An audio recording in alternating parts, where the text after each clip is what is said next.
this is my conversation with Chiara Marletto. Chiara is a quantum physicist and research fellow at Wolfson College, University of Oxford.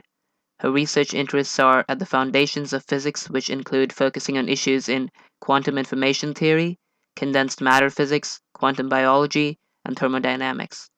Together with David Deutsch, she is the pioneer of constructor theory, a new mode of scientific explanation which expresses physical laws in terms of counterfactuals, that is, what can and cannot happen.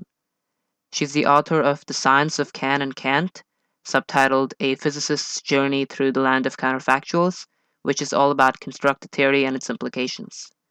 In our conversation, though, we leave out the details and technicalities of constructor theory, which can be learned through Chiara's amazing book and the Constructor Theory website, and instead we talk about Chiara's lovely childhood that led to her developing an interest in fundamental physics, people being a force of nature, knowledge, instrumentalism, reductionism, information having physical properties, updates on constructor theory, and more.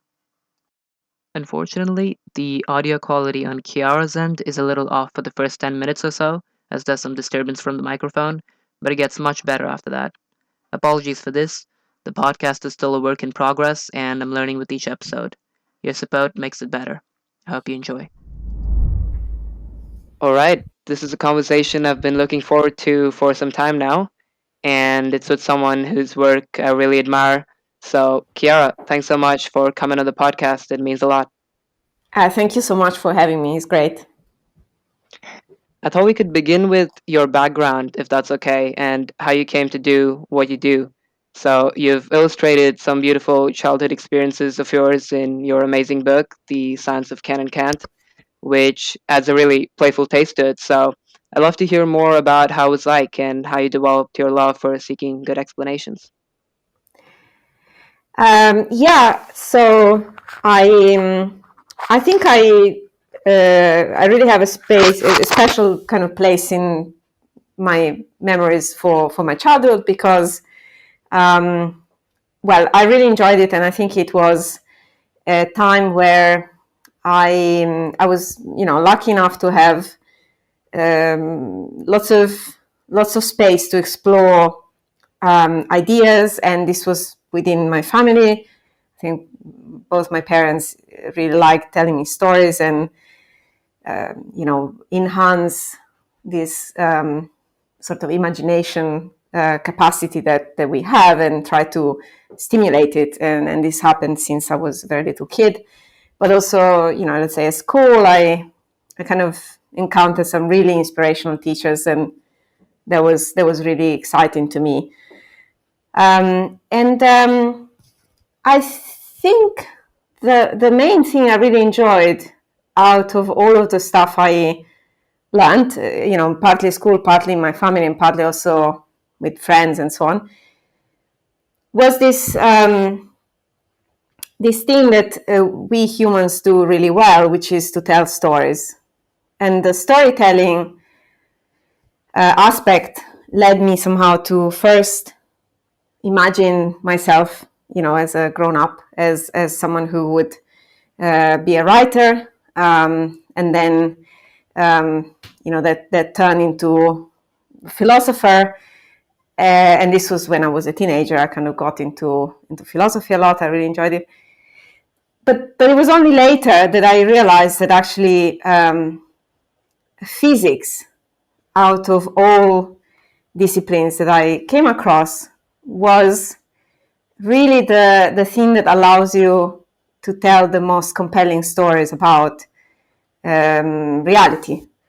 And when I realized that, it was a bit late in the sense that this happened at the university. So after secondary school, I kind of took a while before actually decided to, fall in love with the subject.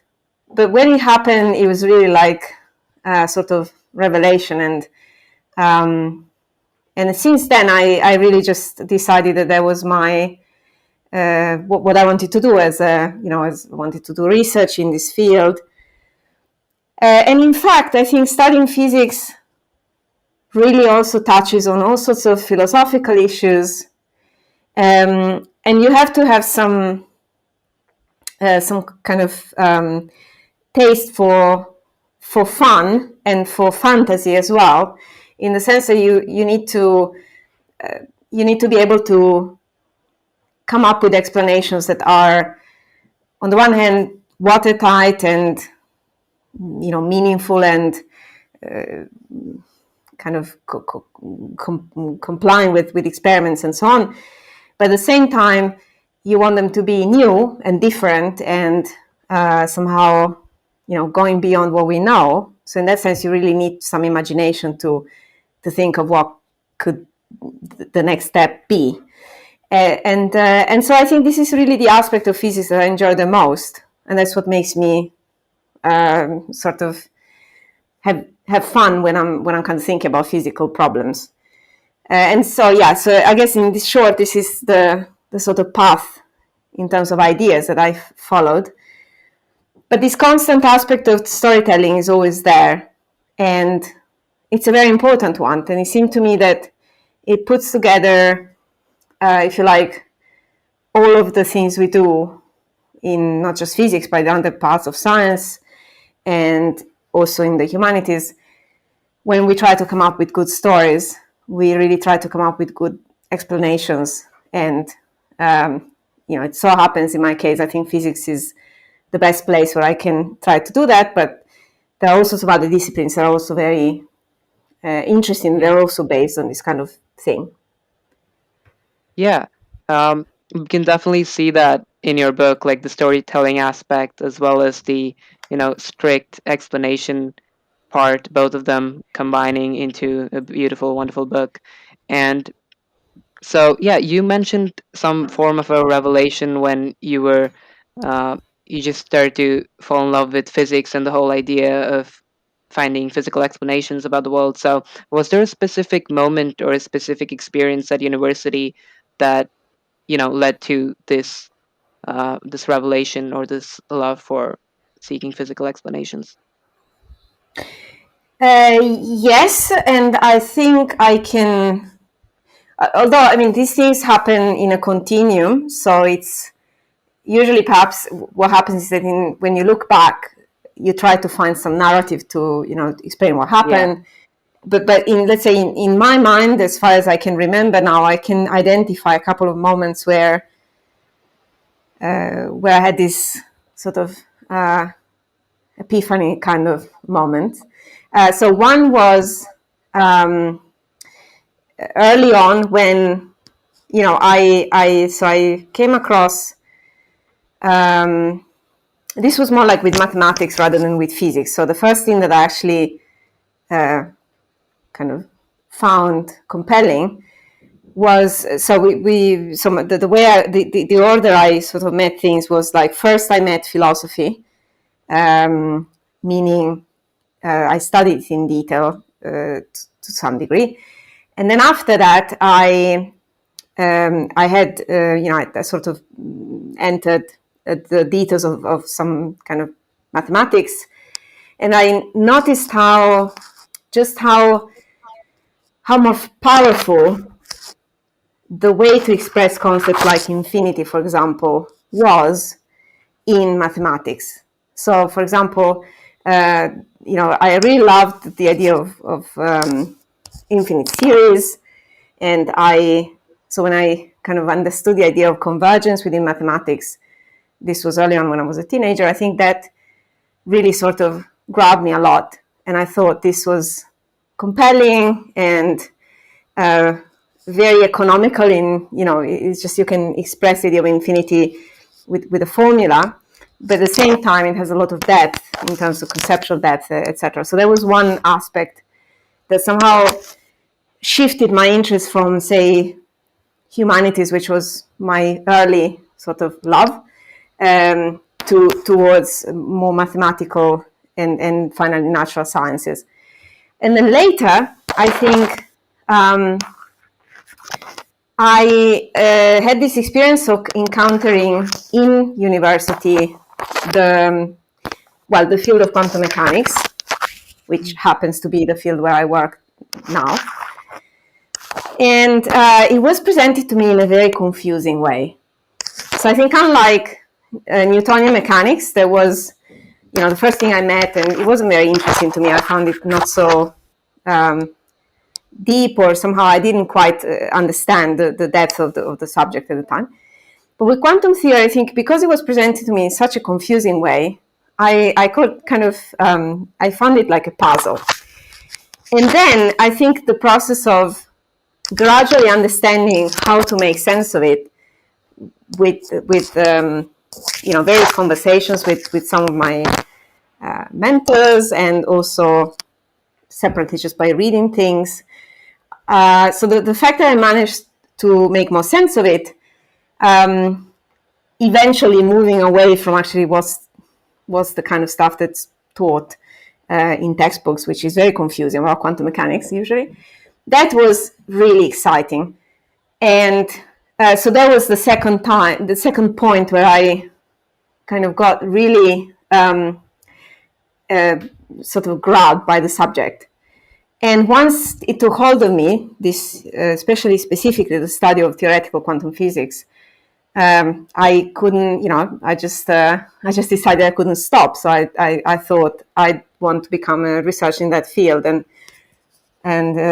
here I am. So this kind of happened. So I guess these are the two key stages that I can remember where I changed the course of my kind of focus. Very cool. Yes. So I want to read a paragraph from Antonio Stepani's monumental 3-volume geology textbook called Curso di Geologia. Excuse my Italian. Now, so let me read it out first. This is translated from the original Italian to English, by the way. So Antonio writes, I do not hesitate to proclaim this the Anthropocene era. The creation of man is the introduction of a new form of being into nature, a force previously absent from the world. ... This new element, more than any that previously existed anywhere, not only relates the non-living world to the living as had already happened, but in a new and mysterious way unifies physical principles and with intellectual and moral ones. It is a force which, in its power and universality, is not inferior to any of the other great forces of nature. End quote there.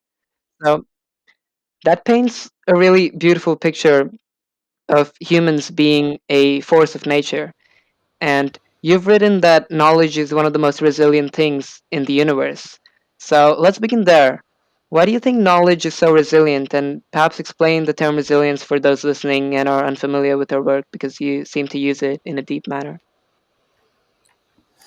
Yes, that's a very nice quote, by the way. So it really focuses on this idea that, humans are one of the things in the universe that we know that can create knowledge. And as such, they're very interesting because this kind of substance, which I will talk about in a moment, is somehow looks like an abstraction, something that isn't really physical, but actually not only is it physical, but also it has the ability to modify physical systems.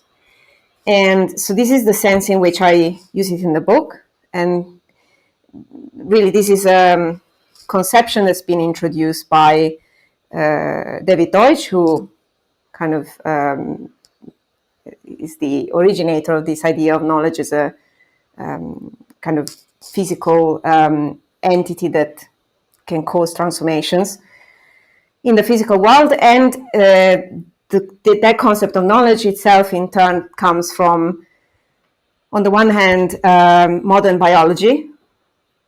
So I think in David's book, Fabric of Reality, there's a lot of discussion about neo-Darwinism, which is like the modern version of Darwin's theory of evolution, where knowledge is very important. And on the other hand, the concept of knowledge, philosophically, in the particular way that we use it, comes from Popper. So I think this philosopher had an interesting take on the idea of knowledge, in the sense that he stressed how it's possible to have knowledge without having a knowing subject. So in that sense, it's important that this is not like a subjective entity, which sometimes is the way it's used in some parts of philosophy. But here we mean it in a very objective sense. So it's kind of objective knowledge. And the way I think about knowledge is really as a particular kind of information. And again, when I say information, I don't mean something abstract. I think of information as something that can be contained by particular physical systems that have two properties. One is that they have a set of states that can be transformed into each other, into one another in all possible ways. And the other property is that these states can be copied. That's very important. And these are sort of physical systems that we call information media. A bit is a typical example. And in addition to being information, knowledge has this extra property, which is the one that's of interest to us and connects back to the passage you read, which is the fact that it can cause itself to remain embodied in physical systems once it's created. So, for instance, in the biosphere, you can think of some traits, some bits of the genome that code for given traits for a particular organism as information. And then some of these traits, bits of the genome that code for, let's say, successful traits could be regarded as knowledge in the sense that they cause themselves to remain instantiated in physical systems for like a kind of long period of time across different generations, and they survive natural selection. Now, humans, together with natural selection, are two examples of processes of entities that can create knowledge out of no knowledge. So natural selection creates knowledge out of the process of evolution. And we know you can start with something that doesn't have knowledge at all in the early beginnings. And humans, on the other hand, do it in a different way. It's a different kind of process, more directed, and it happens in their brains, in our brains. And this process is something that we don't quite understand at the moment, in the sense that it seems to me we have some ways of describing what happens when a human being thinks and creates a new idea. But these ways are mostly descriptive. And if we try to emulate some of these processes, we can do that in a very specific way with some kind of for specific tasks. But it's difficult to achieve the somehow broad, universal way in which human brains usually work when they come up with ideas in all sorts of contexts.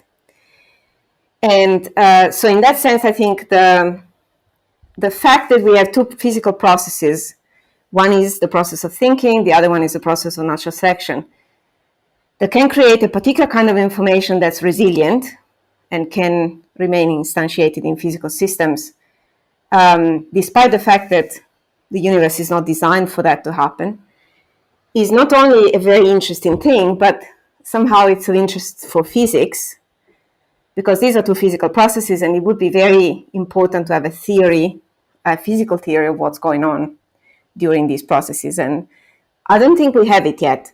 We know they are compatible with the laws of physics as we know them, but we don't have a mechanism, especially for thinking, that is kind of explanatory enough to tell us how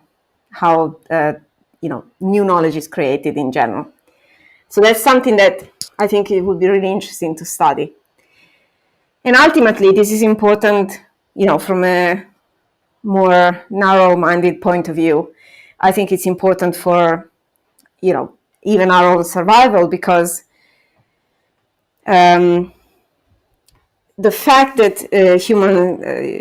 humanity is surviving and has been surviving so far depends on the ability to create knowledge to address issues that come up. And it would be really important to be able to know how to do this more,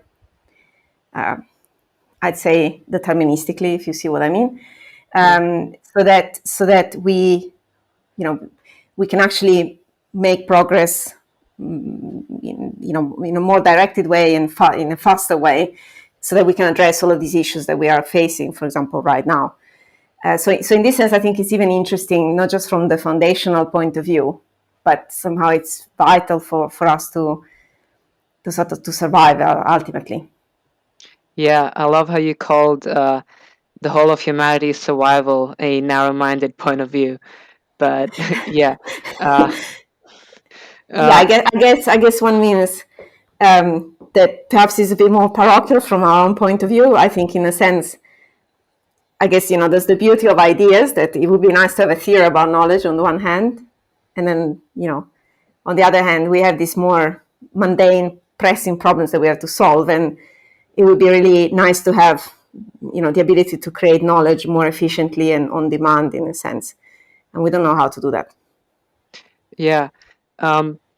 So information and knowledge from the surface of it, they seem like abstract entities, right? And you've argued in the book, and if I've gotten this right from what I've heard you speak right now as well, that if the world wasn't there, if specific things and like specific physical systems weren't there in certain ways, then information or knowledge might not have existed. So the fact that information exists is that it exists within these systems, within these physical systems, and that's what allows them. That's what allows there to be information and hence knowledge as well. Yes. So in a universe where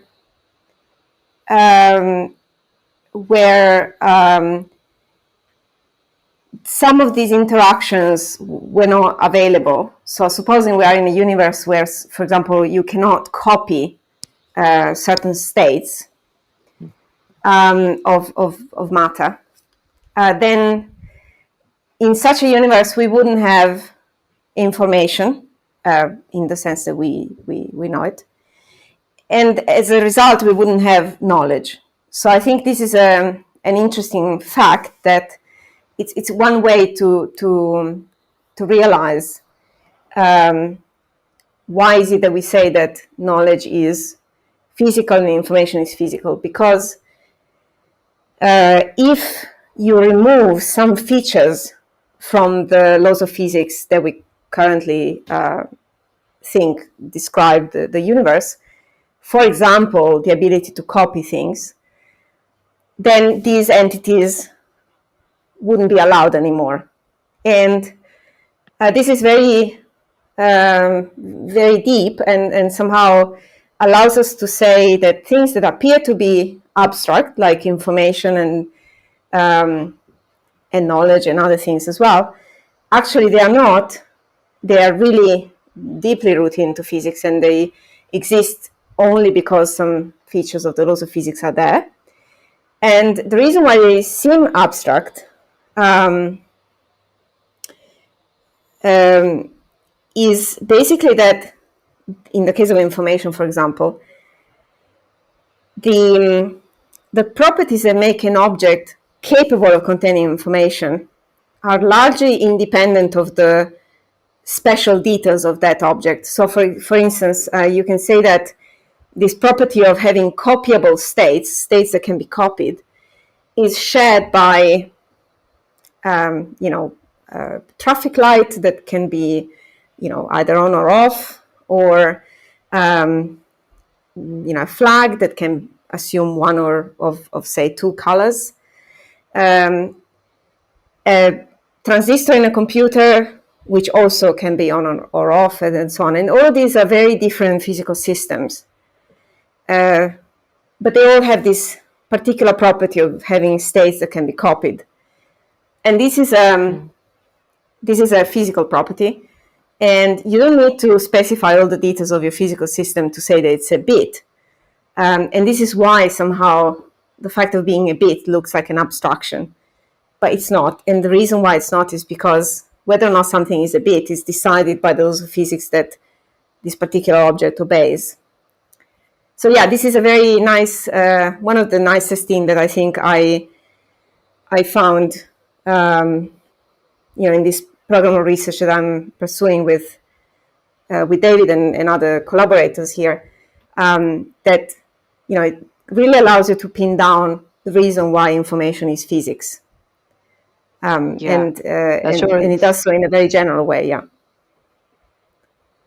Yeah, that sure is fascinating. And regarding knowledge, I think David Deutsch distinguishes between explanatory and non-explanatory kinds of knowledge. So explanatory is the more people kind of knowledge, which Popper talked about, and non-explanatory is the biological knowledge that's created out of natural selection. Yeah. And you, like in the book, you seem to talk only in terms of a unified concept of knowledge, if I'm getting it right. Is there a reason behind that? Well, I think in the book I decided to look at knowledge more from the perspective of constructor theory, which is this generalization of the quantum theory of computation that I'm pursuing, and that kind of David, in a way, initiated with kind of philosophical paper at some point when I actually was doing a PhD here. And then after that, we started working together on that, and we ended up writing a paper together on constructor theory of information. And after that, I applied some of these ideas also to thermodynamics and so on. And in this theory, you really focus on the counterfactual properties that characterize knowledge. And by counterfactual properties, I mean properties that have to do with which transformations you allow or not on a given system. And in this case, if you look at knowledge, explanatory and non-explanatory, from this point of view, you see that both kinds of knowledge have this, the same set of counterfactual properties as far as physics is concerned. And then the differences between the two can be established more on at this stage, I guess, more on a kind of philosophical basis. And I thought I wouldn't want to go into that in the book because I was focusing more on on the physics side of things. But it's very interesting to understand the difference between the two kinds of knowledge. And I guess we'll understand that from the physics point of view when we will have a complete physical theory of knowledge that we currently don't have. Yeah. So, yeah, my next question maybe, how's constructor theory been received by the physics community so far?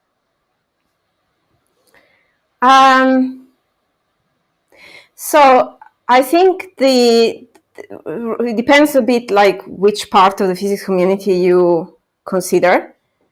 In a sense that, constructor theory is really like a spin-off of the quantum theory of computation.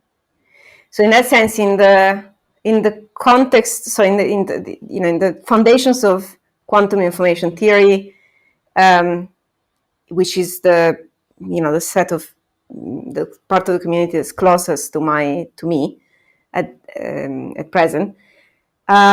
These ideas are somehow well understood, and they made some kind of impact. And what people would like to see is a concrete application of this new framework that we came up with. So while on the one hand they are happy with the ideas, they are kind of still looking for a very clear case where constructed theory really makes a difference at the level of, I don't know, making a particular prediction about a particular physical system where, let's say, you can't use the laws of the quantum theory of information as we know them, etc. Okay. And then if you move away from this field, like in more distant fields, I guess it becomes a bit harder to explain these ideas because, for example, in cosmology or particle physics, I think they are still perhaps digesting the ideas of the quantum theory of information. So in that case, it requires a lot of explanation to sort of explain even what we're doing. But broadly speaking, I think there is an interest, and people in physics usually are very opportunistic. So they are waiting to see that this works to, take it and work with it. And in that sense, I think I've had really nice collaborators, my students. So I have recently written some nice works with Maria Violarius, who is one of my students in the context of thermodynamics, and then with Giuseppe Di Pietra, who is another student of mine, in the context of witnessing quantum effects beyond quantum theory and so on, and also with this physicist called Vlatko Vedrol, who is a quantum physicist here at Oxford, applying some of these ideas even to testing quantum effects in gravity. And all of these are examples of these applications that people are looking for. And so now we are waiting to see what the effect of putting these ideas out there is. I think it's very in a sense, this is a process that is a bit slow, right? Because it takes time for people to read things and then to think about them, etc. But considering how different these ideas are, I think I'm very happy about what we've been doing so far in convincing and explaining these things to other physicists. And also there is the community of, I forgot to mention this, but there are also theoretical biologists and people who work, for example, on the origin of life problem, who would like to grab some tools from constructor theory and use it in their own field. So this is something I'm not actively working on at the moment, but I have some, ongoing discussions where we're really trying to use constructor theory to even help solving problems in different fields other than physics or information theory. That's great. That's so great to hear. And yeah, I want to turn to instrumentalism because when I first heard, I think it was David Deutsch in his book, The Beginning of Infinity or The Fabric of Reality, debunking instrumentalism for us. So I was very curious right now. So in the modern science world, do you find instrumentalism being used as an excuse for explanation? And if yes, where are some places that it's used? Yeah, well, I think it's it is a quite a widespread way of thinking about physics, at least as far as I can tell in my field, and probably it's very. I mean, I can guess it's a thing that affects all sciences, and it starts, I think, from a good intention. So in that sense, the way I understand it is that at some point, scientists wanted to give some legitimacy to what they were doing, and this idea of instrumentalism was somewhat useful historically in that context. But then it took, a turn for the worse, and somehow became a barrier to making progress and asking the right questions. And one example that I can see is it's precisely quantum theory. So I think there are some questions in the foundations of quantum theory that have been asked now for more than a century, and these are about the so-called measurement problem and so on. And as far as we can tell, from the way we understand quantum information and quantum theory itself, and with the advancement in understanding some of the basic concepts of the foundations of the theory, this isn't really a problem. But because it involves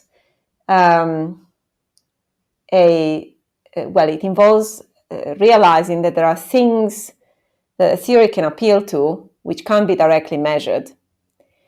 And by the way, the theory is testable, so it's a completely testable theory. Quantum theory can be tested and is routinely tested in the laboratory, so it kind of passes that criterion. But somehow there are some elements it refers to, just like other theories, by the way, that are not directly observable. And one can discuss what directly observable really means, but let's say assuming some intuitive meaning for that.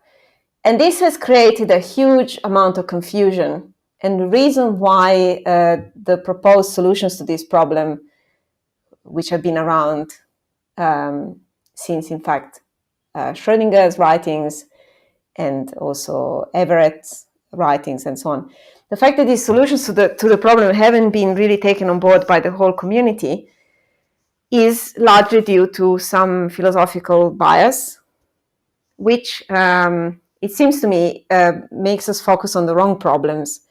And instead of looking for ways to make progress further and beyond quantum theory, makes us discuss things that actually have been long solved.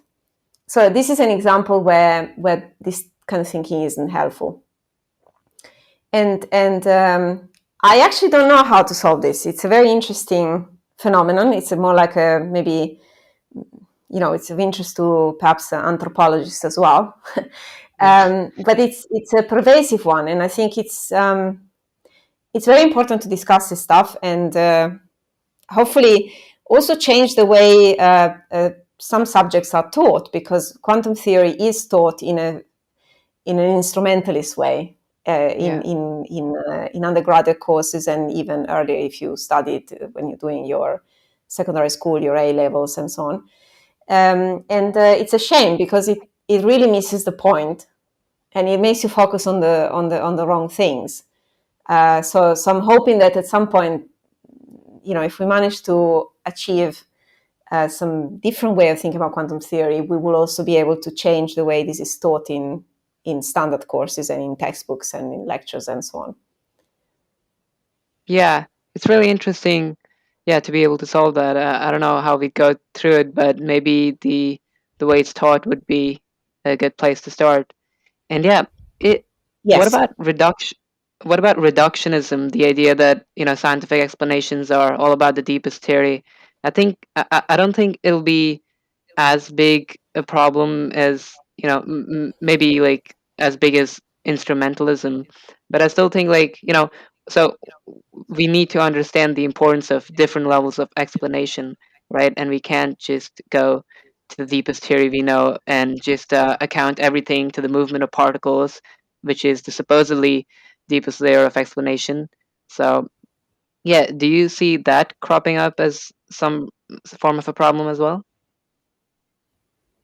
Yes, that's a very nice question, and it's related to the previous question in the sense that, just like in the case of instrumentalism, I think the reductionism, when it's taken in its extreme form, ends up making it impossible for us to actually focus on problems that are open and interesting. And we're just not looking into them because we have this sort of bias or prejudice. And so the thing goes as follows. Usually, so in physics, I think you can mean, but by reductionism, you can mean a number of things. And I have many good friends in science and specifically in physics who actually are proud of being they take this as a matter of, they are proud of being reductionists, and they want this to be a sort of statement against appealing to the supernatural or believing in some kind of religious explanations for certain phenomena and so on. And I do sympathize with this position. So in a sense, I understand this, and it was a success of science to be able to explain things like living systems and waves and like the appearance of the night sky, etc., in terms of more primitive elements using good explanations that can be tested, etc. So in that sense, that's all good.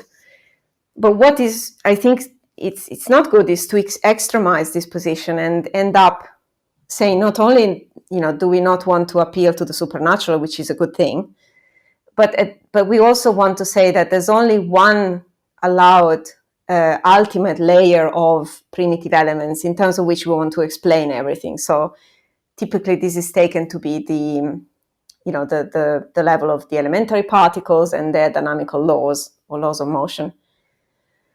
And as soon as you do that, you miss the opportunity of realizing that there are problems that are of interest to physics that can be addressed by explanations that are compatible with the dynamical laws and the theories we have about the elementary components of matter. But they themselves are governed by laws that are not reducible to those. So typical example is the theory of computation. So if you think of ways of describing how computing machines behave and why is it that you can compose to special purpose machines that can do each an addition or a multiplication, and you put them together and you get a more general machine that can be programmed to kind of perform one or the other. So all of these sort of laws that were discovered by Turing and other people who came after, these are laws, and they are laws of physics. They are part of physics because they, as we said earlier, the laws of information theory are rooted into physical processes. But they're not reducible to dynamical laws. And by insisting on an extreme version of reductionism, you end up doing one of two things. Either you deny that objects that are possibly macroscopic and emergent are of interest to physics, which is a shame because we're missing out on finding laws, for example, about living systems that would be very interesting to know, as we said earlier. Yes. Or you end up kind of trying to find still some approximate laws for these entities, but phrased in terms of these elementary constituents and their laws of motion. And these laws are not very satisfactory because they end up having lots of approximations in them. And so they can at best only partially capture the behavior of these macroscopic emergent objects. And so in that sense, I think reductionism should be modified or abandoned if we really want to be able to find explanatory laws for all the different layers of physical reality that we can see, including the macroscopic ones. And knowing that these laws are perfectly compatible with the lower level laws, with the elementary ones, but they may be different, formulated in different ways, and they are still laws. They could be exact, they can be tested, etc., and they could be part of physics. Right. And most progress seems to occur upon a discovery of constraints. So there's certain laws that the universe obeys, and so certain things that can or cannot happen within the universe. So when we are understanding those laws or making scientific discoveries on the whole, we've been able to make progress and utilize constraints productively. So I'm curious how you think of constraints and the things that cannot happen in the universe in general for humans and for making progress. Yes, that's another very nice question that touches on deep issues. So I think the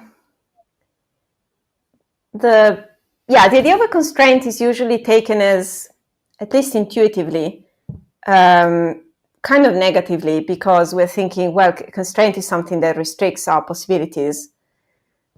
And in fact, in science and physics specifically, constraints are exactly the opposite, in the sense that there is this nice quote that, the power of scientific theory is in what it forbids.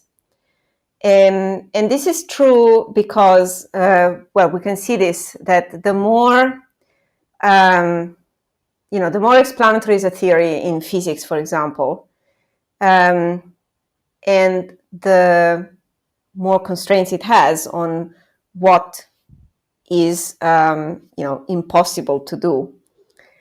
And turns out actually that sometimes out of the impossibility of performing some transformations, this particular theory that we are referring to tells us that there are actually other kinds of transformations that become possible. So, for instance, a classic example is the conservation of energy. So it says that we can't build a perpetual motion machine of the first kind, one that creates energy out of no energy. And that as a result, you can, if you increase energy somewhere in the universe, you must decrease it somewhere else to compensate for the change. And it looks like, kind of a very draconian constraint on what we can do. But then if you combine this law with other aspects of thermodynamics, you end up having the possibility of building a heat engine. And the heat engine is constrained by the law of conservation of energy, but it can do lots of interesting things. And the possibility of the heat engine itself stems from the impossibility of the conservation of energy. And this is a counterintuitive thing that seems to permeate the whole of physics. In a sense, quantum theory is more constrained than classical physics, in that it has additional principles, one of which is this Heisenberg's uncertainty principle that says you cannot observe two properties of quantum objects to the same arbitrarily high accuracy with the same machine. But this impossibility turns out to be very useful, because when you have two quantum systems, it directly implies the possibility of having quantum computation and particular effects such as quantum entanglement, etc. And these are really interesting things, because it's another instance where the fact that you restrict possibilities allows you for more possibilities in a different sense. And I like to speculate about the fact that this is just a speculation, really. But let's say by analogy, I guess this is a bit kind of true in other realms as well, not just physics. For example, if you consider a game where you're allowed to do anything is not so interesting, presumably. But if you add some rules, then you can get an interesting game. You can think of chess, for example, and dropping some of the rules or adding rules on top of it. And of course, you have to do it judiciously. Not all rules would make an interesting game, but there is a little bit of this idea there too. and also in general with novels or stories that people are writing. It's very useful to have criteria that somehow tell you what you shouldn't be doing in a context, and somehow the more constraints you have in a given story, somehow the more interesting it is if these constraints are chosen properly. So I can see that there is a little bit of an analogy here with the field of physics. So I tend to think of constraints in a good way, at least in this context. Right. I mean, yeah, if you think enough about it, it's sort of obvious in science and physics as whole. Like, you see constraints as a positive thing, and we sort of do see it as a negative thing sometimes. Like when it's mostly we see it as a negative thing when it's applied coercively. So, like, Exactly. children maybe having to go to school and doing things like that. So when it's like coercive, that can be an unproductive constraint. And Absolutely. Yes. when you're um, when yeah, like you mentioned chess, right? I mean, just the board with the pieces, not knowing where to do, that'd be chaos, and we wouldn't really know how to make progress. We wouldn't know how to play the game, have fun, do anything like that. And so when you can add those rules, it really makes the game very fun. So yeah, Yes. constraints can definitely be productive. Yeah. um I mean, maybe this is a trivial question, but I sort of have to ask you, why aren't you on Twitter? Oh, I think I like to be yeah. I guess I enjoy Twitter, so I like reading Oh, things that okay. some people post. So I kind of follow some people just by reading their tweets occasionally. So I like the way it works, and I enjoy this fact that it can be, you can communicate in a very short format. I think that's one aspect that I really like about it. I haven't joined it yet because I like my time to be somehow untouched. So in a way, Yeah, I'm sure. worried that if I would feel very tempted to just engage a lot in discussions because it's a very nice platform, etc. And I prefer to sort of have some time where I really have time for myself, where I can think about stuff without being interrupted, let's say, by things that perhaps are more urgent or seem to be more urgent. So in that sense, I think I might join at some point in the future, but when I feel like I have a bit more time on my hands. And on the other hand, I think they are very interesting ways of, for people to endorse things or praise other things or, uh, talk about some ideas and discuss stuff. So in that sense, I like it. But I'm just concerned that I really like my own Yeah. kind of time to be untouched, and I'm trying to keep it almost religiously, at least as much as I can, of course, because everyone has things to do.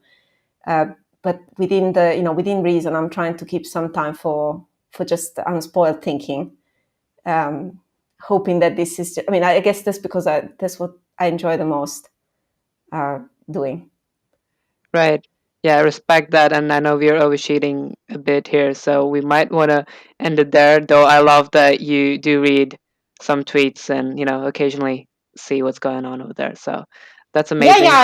as I said, I think it's a very nice platform, and I think it's great, and I'm happy that it exists in a sense, and I'm hoping that it keeps going on, and maybe at some point I'll join it.